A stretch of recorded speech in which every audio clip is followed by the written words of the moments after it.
A German perspective. How do Europeans view what's going on? Or are they also going crazy? Hello, everyone. I'm Bobtheorc, and today I am with my good friend Paul. Paul is a businessman in Germany, and he bounces around the world a little bit. And tonight's going to be a great conversation about just all the crazy stuff that's going on. So, Paul, why don't you introduce yourself? Yeah, hi everybody. My name is Paul. Mark did a pretty good job of introducing me. That's pretty much my deal. I'm in Germany at the moment. I spend a lot of time here alongside the U.S., and it is certainly interesting to look at the world from both perspectives at once. All right. Well, awesome. So, now you started spending an awful lot of time in Germany, especially once COVID happened. You were there for the whole COVID thing, and so why don't we lead off with that? Because you were telling me that Germany had a much more severe COVID response than America did. That Europe in general, they went kind of nuts over it all. So what can you tell me about that? Yeah.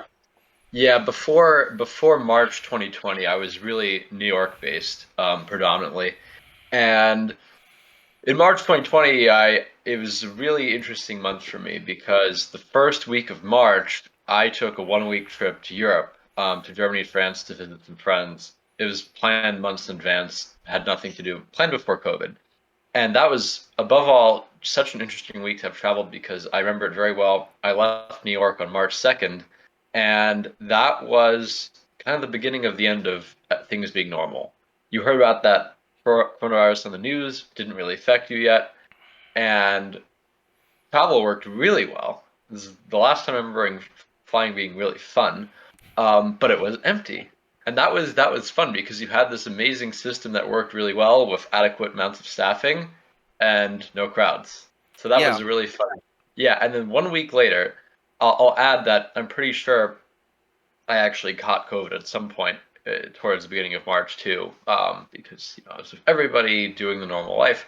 Week later, March 9th, I'm flying back to New York, and things are starting to get a little more serious. I actually remember it was a little bit busier than it was on my way there, and people were starting to be nervous. This is where people wouldn't shake your hand anymore. The first couple of people had masks. That was around the time that we were told that masks don't help you and you shouldn't wear them, um, which seems really funny as to look back on. And then I went back to New York, and then things got serious pretty quickly. Um, and when I thought, all right, it's time to get my family out of here, and we should probably go out in Germany for a while, was about a week and a half, 2 weeks later, when hospitals in New York started pulling reefer trucks to their doors because their morgues were full. And that's just, it escalated quickly. And so I think it was about the third week of March, I got my family and we got out of there because especially when my parents had a health condition at the time, and I just didn't see that going very well in New York. yeah, Yeah. Germany had the big advantage that they have pretty good health care. They have a good amount of room in their hospitals, and they're paranoid people by nature.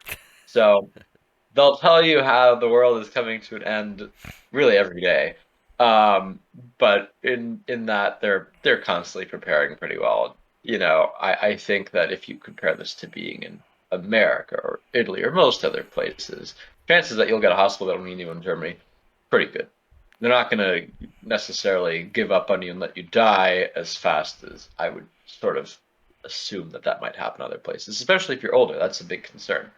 well, and I remember around that same time, uh, you know, we were talking, and that was about when I made my decision to just bail and hang out in Oklahoma and ride this thing out, and that was I actually haven't been back to New York since. Dad still got the apartment there, but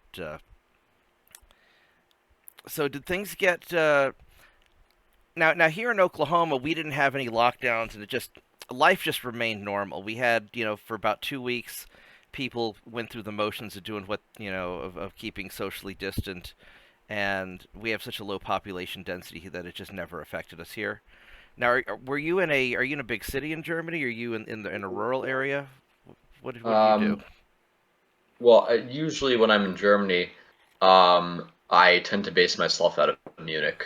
I think it's probably the best place to be in Germany. It's a nice city. It's quite well run, and so a lot of people in Germany, I find, have a bad attitude on everything.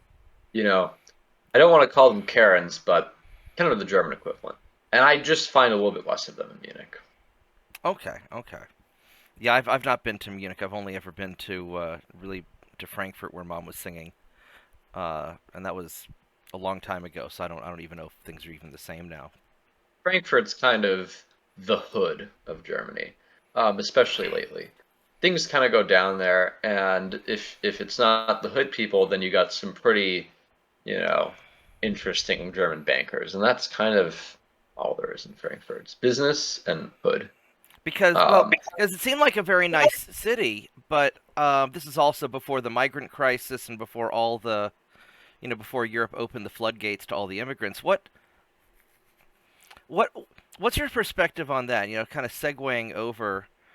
Because Germany's probably changed an awful lot since I've been there. Because I haven't been to Germany probably in over 20 years. So what's changed? What's happened? yeah. Um, well, you introduced such a massive percentage of the population um, that has a completely different culture. And this was also done in, to be honest, a pretty careless way. Um, you had some humanitarian crises, and German people said, okay, well, let's let them in because we're nice people and nobody wants to live in a war zone.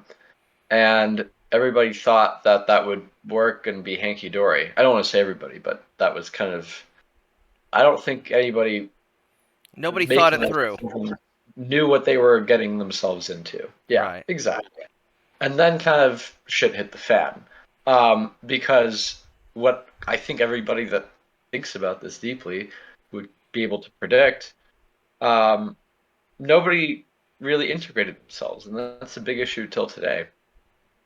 They kept their cultures going, and they did it in Germany, and obviously there was a conflict involved. One of the biggest problems, which is an issue today as well, but really was the biggest problem back then, I think, if you had to pick one, was that most of these people that they let in weren't allowed to work. They said, okay, you can stay in Germany where it's safe, but don't interfere with our job market and our economy. That was a really bad move. Every year that goes on, Germany has a bigger and bigger labor problem, and it was an issue back then too. Because Germany And has an aging population, don't they? yeah, yeah, and above all, there's so many factors. Either way, you need people to do lower income jobs, and you don't have very many in Germany. Think about this. You're in New York. You want to find a cleaning lady. It's not so hard. There's a Yeah. lot of, and usually they're Mexican or something like that, but there's a lot of them running around. It's not entirely too difficult. And even if you want to go, super above the counter, um, there's a million services like apps. I forget what that's called, but you order them per app. They come, charge an okay rate, and get on with their lives. In Germany, you can't find them. You're like, good luck getting your apartment cleaned. You really have to know people. That this is just it's such high demand. It's just not going to happen. Yeah. So because America also has its experiment with open borders as well, but mostly the people flooding in are integrating into the workforce very quickly. We have a lot of crime and other problems that come across the border, but for the most part, we get a lot of the people coming across illegally are finding jobs in low end service industry or farm, working things like that. But in Germany, you're saying that's not happening at all. Well, sure, it happens, but that you touched on a really fundamental difference between America and Germany. Germans, at least the ones that are German, um, have this inherent desire to follow rules, and they can't resist. They can't hold themselves back. Rules have to be followed, Yeah, you guys love and rules. oh, too much, too much. And in America, I think most people, if they needed labor, I think the cleaning lady is a classic example, have no problem just paying someone cash and forgetting about it. Yeah. And that's legal, but does anyone really care? It's such a small scale. In Um, Germany, I think you'd be hard pressed to do it. Um, People, yeah, it's really hard. Americans have always had a bit of a loose relationship with the rules, Yeah. and I Sure, America. and as I've traveled Europe, and this was true even in Germany a long time ago. They Even though I was from New York City, I hadn't spent as much time in Oklahoma back then. They viewed Americans as largely being cowboys and kind of crazy. And I don't know if that's still, it could have been just because I was hanging out with younger people, at the park my age and things like that. But do Germans still think of Americans as being largely kind of cowboys and crazy and wild and all that, or? I think that the young Germans think America's cool, and they're kind of the trendsetters.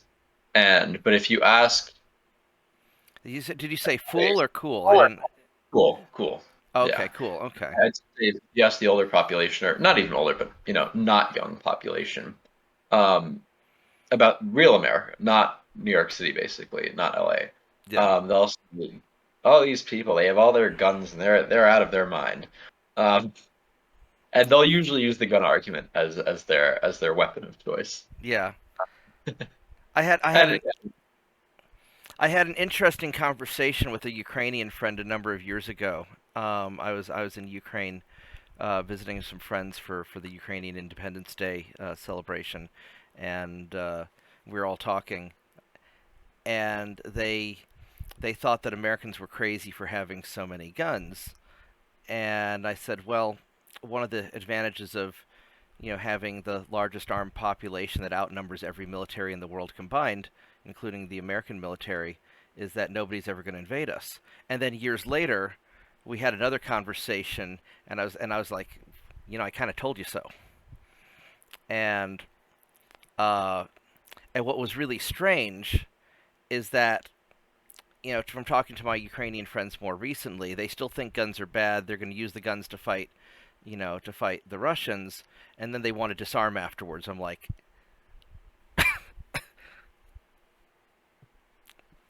America can get away with a lot of stuff because we've got these giant oceans, and you're just like right there in the middle of Europe. And no, like you're really kind of on the front lines at that point. yeah, um, and I don't know if that's just if that's just sort of a European thing. I know, well, like the Swiss, they're armed to the teeth in their little mountain fortress. They, the Swiss are an interesting bunch.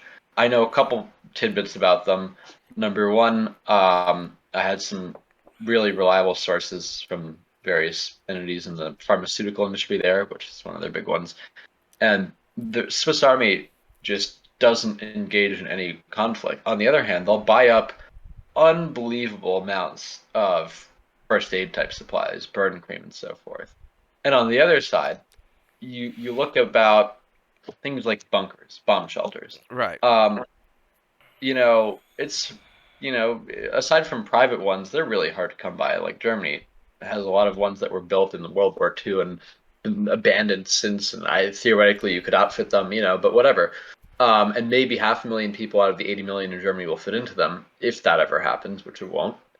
Um, Whereas in Switzerland, if your house is bigger than a certain dimensions, you're required to make your basement a bomb shelter, or at least something fortified. Right. Different way of looking at it. Yeah, they're just a little fortress station, aren't they? Oh yeah, yeah. They like to kind of preserve their way of life and being. And personally, I'm not too fond of the Swiss. I've had some bad run-ins with them and a few positive ones. And that being said, I respect their hustle. Because at least they have that. At least they can. I don't like who they are, but at least they're gonna keep being who they are. Yeah, yeah. Well, and that's one of the interesting things about Europe is that, so like America, America and Europe are roughly the same size if you take Europe as a whole. And if you travel across America, it's relatively, I don't want to say homogenous because you've got a lot of different cultural stuff, but I would say that the difference between the most extreme American on one side and the most extreme American on the other side, there's not that big of a difference compared to what you guys have going on in Europe, where you guys have like massive cultural differences. Yeah, In many, I mean, even with the European Union trying to bring everybody together, um, you know, it's such a far-fetched concept because what you have to remember is Europe is so much older than America. right, And the fact that there are countries in Europe that are as big as they are is already kind of progressive. If you look at each European country, especially the big ones like France or Germany, are great examples of this. I think Germany might be amongst the best examples of this. Look at each region. Those people are very different from the other regions in their country. And now you're trying to combine those entire countries with ones that have like the opposite opinions and views of them. Right. It's a recipe for disaster. Well, and there's a lot of like old animosities, right? Yeah, yeah. I mean, France, for example, likes to make fun of Germany, and everybody else, to I be mean, I was honest. to say, France is yeah, famous. everybody likes. You guys kind of bring it on yourselves being so serious all the damn time. Yeah, yeah. Like, what is a German joke? Um, yeah, no, it's true, and that's why the thing is still like within Germany, the regions are very different. You have to know a lot about how people work to see that. You take an East German, compare them to bourgeoisie in the West, and then that's not going to go too well. You compare, it's a lot of it's soccer rooted too in more recent times. Dortmund, Munich hates each other. Aachen, Essen don't like each other very much. There's a lot of examples Oh like yeah, that. you guys take your soccer, your football way too seriously out there. Well, Um, I'll tell you, I wish that they took it more seriously than they do today because in the 90s and the early 2000s, that was very much the case. You had hooligans causing all sorts of problems, riots at the games. Now things are kind of mellowed out. To be honest, I think it was more fun the way it used to be. Now, speaking of Germany, how's East and West Germany integrated together? You know, after the reunification, when the Berlin Wall fell, did they ever work their stuff out, or is there still big differences? Okay, so the way this works, it's very easy to answer that question. Um, all East Germans, almost without exception, will tell you how they're discriminated against and they have it so much worse than the West and everything is terrible. And the West Germans say those assholes are getting way too much. And Okay. that, and the answer is somewhere in between. Really, they've done enough and they can chill out, but you still have the case where, yeah, they get paid a little less. However, the infrastructure is a lot nicer in a lot of cases. Look at the highways in the West versus the East. I mean, it's no I mean, comparison. the highways in the East seemed pretty nice the last time and that was a long time Yeah. ago. Oh, they're brand new and they're luxurious, and in the West they're falling apart. The closer you are to Bonn, which used to be the capital back when it was West Germany, the more messed up those roads get. Okay. Bavaria, on the other hand, tends to have pretty good ones because up until this past election, the German traffic minister was from Bavaria, and I think 80 or 90% of federal highway funding went to Bavaria. I thought that was hilarious. Outstanding. Thanks for watching. I hope you liked the video. If you did like it, subscribe to my channel and share it with your friends. You can also check out my website, bobtheorc.com, where you can download a free copy of my dad's book and some other things. Have a nice day. Goodbye.